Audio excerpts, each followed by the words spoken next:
ଆଲୋ ମୁଁ ଏତେବେଳ ହେଲେ ଆସିଲେଇଁ। ଇଲେ ସେ ମାଇପେ ଗଲେ କୁଆଡ଼େ ବା ଆଜି ଆସିବେନି ନା କ'ଣ? ହଉ ମୁଁ ଯାଏଁ, ଦେଖେ କାଳେ ସେଠି ବସିଥିବେ ଆଗ ତୁରିଆ ଗପୁଥିବେ କାଳେ। ହଉ ଜଲ୍ଦି ଯାଏଁ ମୁଁ। ତାଙ୍କ ପାଟି ଶୁଭୁଛି ନା କ'ଣ ପଛରେ? ସବୁ ମାଇପେ ବୋଧେ ଆଉଛନ୍ତି ବୋଧେ ମୋ ପଛରେ ବୋଧେ। ଇଲେ ତମେ ମୋ ପଛରେ ଆଉଛ, ମୁଁ ଭାବୁଛି ତମେ କାଳେ ଆଗରେ ଯାଇକି ଗପୁଛ ବୋଲି। ହା ହା। ନାଇଁଲୋ, ଆମର କୋଉଠି କାମ ସରୁଥିଲା ଯେ ଆମେ ଏତେ ବେଳାବେଳି ଆସିବୁ। ଆଉ ଘର କାମ ସାରିକି ଆସିଲା ସବୁ ଡେରି ହେଇଯାଉଛି ଲୋ ମା। ଆମେ କ'ଣ କରିବୁ? ହଉ ଜଲ୍ଦି ଚାଲ। ଆଉ ସେଠି ବସି ଗପିବା, ଏଇଠି ବସି କ'ଣ ଗପିବା? ହଉ ଜଲ୍ଦି ଚାଲ ଲୋ ମା। ଆଲୋ ଆମେ ପହଞ୍ଚି ଗଲେଇଁ ବା। ହଉ ଜଲ୍ଦି ଚାଲ ବସିବା। ଇଲୋ ଆଉ ସବୁ ମାଇପେ ଗଲେ କୁଆଡ଼େ? ଏତେବେଳ ହେଲେଙ୍କ ଦେଖା ସାକ୍ଷାତ ନାହିଁ ତାଙ୍କର। ଇଲୋ ସେ 2 ଜଣ ଯାଇଛନ୍ତି ବାପ ଘର। ଆଉ ସେ ଆଜି ଆସିବେ? ହଁ ସେ ଯେତେ ବୁଲୁଛନ୍ତି ନା ବୁଲନ୍ତୁ। ହଁ ଲୋ ଅପା, ଆଜି କ'ଣ ଖିଆପିଆ ହେଇଥିଲା ବା? ଆଉ କ'ଣ ଖାଇବି? ଭାତ ଆଉ ଆଳୁ ଭର୍ତ୍ତା, ପ୍ଲେନ ଡାଲି ହେଇଥିଲା। ଆଉ କ'ଣ? ଆଉ ତମର କ'ଣ ହେଇଥିଲା? ନାଇଁ ଆମର ଆଜି ବି ସେଇ ସାଧା ହେଇଥିଲା। ଭାତ, ଡାଲି, ଭଜା ଆଉ କୋବି ଆଳୁ ଝୋଳ କରିଥିଲି ଆଉ। ଆଉ ତମର କ'ଣ ହେଇଛି ବା ଆଜି? ନାଇଁଲୋ ପାଟି, ମଟନ ଝୋଳ ହେଇଥିଲା ଆଜି। ମୋ ପାଟିରେ ମଟନ ଖାଇଥିଲି ତ, ଆଉ ସେଗୁରା ଲାଗିଛି ଟିକେ ଦାନ୍ତରେ, ଟିକେ ଦାନ୍ତ ଶୂଳେଇ ହଉଛି। ଆଉ ଟିକେ ଖେଞ୍ଚିକି ବାହାର କରୁଛି ମଟନ ତ। ଆଲୋ ଶୁଣୁ, କିନ୍ତୁ ଆମେ ମଟନ ଖାଉନୁ, ଏମିତି ତୁ ହଉଛୁ। ନାଇଁଲୋ ଅପା, ମୁଁ ସେମିତି କ'ଣ ତମକୁ କହିଲି? ହଉ ତୁ ସେ କଥା ଛାଡ଼େ। ଆଲୋ ହଁ ତୁ ଶୁଣୁ ଲୋ, ଆମେ ସେଦିନ କଥା ହଉଥିଲୁ ତ, ତୁ ଆସିନଥିଲୁ, ତୁ ଶୁଣିନୁ। ଆଉ ତୁ ବି ଜାଣିନୁ, ଶୁଣୁ। ବାପା ମୁଁ କହୁଛି ରହିଥା। ଆଲୋ ସେ ସାବି ଘର ଝୁଅ ବା କ'ଣ ହେଇଛି ନା, ବାହା ହେଇଥିଲା ଏମିତି 1-2 ବର୍ଷ ଗଲା ପରେ କ'ଣ ଝଗଡ଼ା ହେଲା। ସେ ବାହା ହେଇଥିଲା ଏମିତି ଡିଭୋର୍ସ ହେଇଛି କି ନହେନି ଜାଣିନି। କ'ଣ ଏମିତି ସରପଞ୍ଚ ବସି କ'ଣ ଏମିତି ଫାଇନାଲ ହେଇଥିଲା, 4 ଲକ୍ଷ ଟଙ୍କା କ'ଣ ଦେଇଛି କି ନାହିଁ ମୁଁ ଠିକ୍ ସେ ଜାଣିନି। ଆଉ ସେ ସେମିତି ବାହାରେ ସ୍କୁଟି ନେଇ ବୁଲାବୁଲି କରୁଥିଲା। ଆମେ ଆଗ ଜାଣିଛୁ, ସିଏ ସେ ମୁଣ୍ଡରେ ଲୋକ, ଆମେ କ'ଣ ଜାଣିଛୁ? ଆଉ ସେ କ'ଣ ହେଇଛି ନା, ସେ କାହାର ପୁଅର ଗୋଟେ ତଣ୍ଟି କାଟି ଦେଇଛି।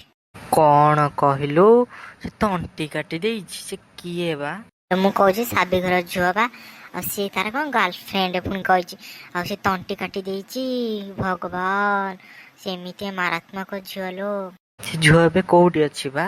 ସେ ଏବେ କ'ଣ ଘରେ ଅଛି? ସେ ପୋଲିସ ଆସି ନେଇଯାଇଛନ୍ତି। ହଉ ଭଲ କରିଛନ୍ତି। ହଉ ସେ କଥା ଛାଡ଼। ମୋ ଗେରସ୍ତ ବା କାଲି ନୁହଁ ଗୋଟେ ଭଲ ପାଟ ଶାଢ଼ୀଟାଏ ଆଣିଛନ୍ତି। କେତେ ନେଲା କହିଲ? 2,000 ଟଙ୍କା। ତୁ ଆମକୁ ଦେଖା ନା ସେ, ଆମେ ଦେଖିଛୁ କେତେ ଶାଢ଼ୀ। ତୁ ଫୁଟାଣି ଡହରା। କ'ଣ କହିଲ? ମୁଁ ଫୁଟାଣି ଡହରା? ହଉଲୋ ତୁ ରାଗେନା, ସେଟା ସେମିତି କହିଦେଲେ ତୁ ଗୋଟେ ରାଗୁଛୁ। ଇଲୋ ମୁଁ କ'ଣ କହିବି, ମୋ ଗେରସ୍ତ ସବୁବେଳେ ମଦ ପିଆଉଛି। ତୁ ଗୋଡ଼େଇକି ବାଡ଼ଉନୁ ତ ଗେରସ୍ତକୁ। ମୋ ଗେରସ୍ତ ଗୋଟିଏରେ ଗୋଟିଏ, ମାନେ ସୁନା ମୁଣ୍ଡାଟାଏ। ହଁ ତୋ ଗେରସ୍ତ ତ ହାତରେ ଅଛି, ମୋ ଗେରସ୍ତ କ'ଣ ମୋ ହାତରେ ଅଛି? ଆଉ ସେ ମଦୁଆଟା ମୋ ଗେରସ୍ତ, ମୁଁ କ'ଣ କରିବି? ଆଲୋ ସେ ମୁନି ଘର ଝୁଅ ବା। ଆଲୋ କ'ଣ ହେଲା କି? ଇଲୋ ନାଇଲୋ, ମୁଁ ସେଦିନ ବଜାର ଯାଇଥିଲି, ସେଟା କୋଉ ଟୋକା ସାଙ୍ଗରେ ଗପୁଥିଲା ମୁଁ ଦେଖିଛି। ସେ କ'ଣ ବାଟରେ ଅଛି ଝୁଅ, କୁଆଡ଼େ ନାହିଁ କେତେ ଟୋକା ସାଙ୍ଗରେ ଗପୁଛି। ମଲା ଯା। ଆଲୋ ଅପା, ଏଥର ଘରକୁ ଯିବା ନା ଆଉ ଟିକେ ସମୟ ବସିବା ବା? ଆଉ କ'ଣ ବସିବା, ଚାଲୁନା ଘରକୁ ଯିବା। ଆଉ କ'ଣ ଅଛି, ଆଉ କୋଉଦିନ ଆସିବା ଆଉ।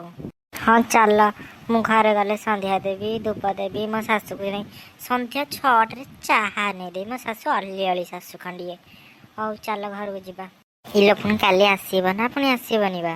ହଁ ବା, ମୁଁ କାଲି ଟିକେ କାମ ବେଳାବେଳି ସାରିଦିଏ, ଆସିବା ଟିକେ ବେଳାବେଳି ବେଶୀ ଗପିବା ଆଉ। ହଁ ମୁଁ ବି ବେଳାବେଳି କାମ ସାରିଦେବି। ମୁଁ ତ ଆଜି କାମ ସାରିଗଲା, ତମେ ଧୀରେ ଧୀରେ ଆଉଛ, ତମେ ବି ନା। ହଉ ଜଲ୍ଦି ଚାଲ, ଘରେ ଶାଶୁମାନେ ବି ଅଛନ୍ତି।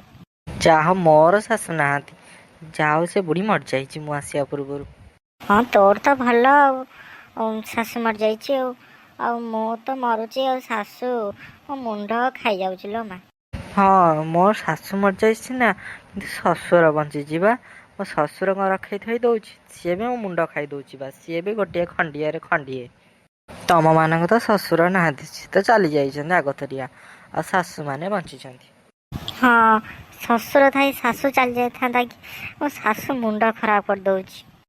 ହଉ ଆମେ କାହାକୁ କାହିଁ ମାରିବା, ଆଉ ଯେମିତି ସେବା କରିବା ଆଉ କ'ଣ କରିବା। କାହିଁ ଏମିତିଆ କଥାବାର୍ତ୍ତା କରିବନି, ମରିଯା କହିବନି ହେଲା। ଆଉ ଖରାପ କଥା ଏଗୁରା। ତୁ ବାଇ କରୁଥିଲୁ ମୋ ଶାଶୁ ମରିଯାଉ ବୋଲି। ହଉ କେତେବେଳେ କେମିତି ପାଟିରେ ଖସି ଯାଇଛ, ହଉ ସେ କଥା ଧରିଲେ ହବ, ଆଉ କହିବନି ହେଲା। ହଉ ଚାଲ ଜଲ୍ଦି ଚାଲ ଘରକୁ।